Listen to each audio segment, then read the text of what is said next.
Is war negative for the stock market? I'm Bob Stokes with Elliott Wave International. Let's first state the obvious. War is tragic as it brings death and destruction. But does war make the stock market go down? Many observers seem to believe so. Here are some February 22nd headlines. U.S. stocks fall sharply as Russia sends troops into breakaway Ukraine regions. Stocks fall as Russia-Ukraine fears intensify. The Russia issue is hurting the stock market. The full-scale Russian invasion of Ukraine began the next evening, February 23rd, U.S. time. Certainly, the stock market was headed for a big fall on Thursday, February 24th, or so the conventional wisdom goes. Yes, trading was highly volatile, but by the close on February 24th, the Nasdaq Composite was up 3.34%. And even though the Dow had been lower by 859 points, the senior index managed to close in positive territory by 92 points. The next day, Friday, February 25th, the Dow closed higher by 835 points, even as the war intensified. This positive market action in the face of a major global conflict may seem like a head-scratcher to many observers.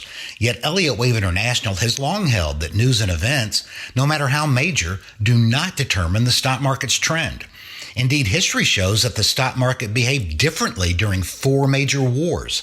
These charts and commentary are from Robert Prechter's landmark book, The Socioeconomic Theory of Finance. Figure 12 shows a time of war when stock prices, normalized for inflation, rose, then fell. Figure 13 shows a time when they fell, then rose. Figure 14 shows a time when they rose throughout. And Figure 15 shows a time when they fell throughout the hottest half, 1965 to 1975, of a 20-year conflict. Who wins the war doesn't seem to matter. A group of allies won World War I as stock values reached 14-year lows, and nearly the same group of allies won World War II as stock values neared 14-year highs.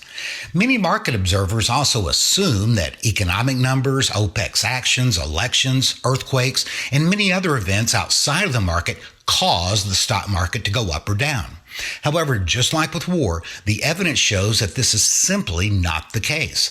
In other words, events, whether positive or negative, do not reverse the established trend that was already underway before the event. The real driver of stock markets around the globe is the wave principle, which reflects the repetitive, hence predictable patterns of investor psychology. Get our latest Elliott Wave analysis of global stock markets in the Asian Pacific, Europe, as well as the U.S. by following the link below this video.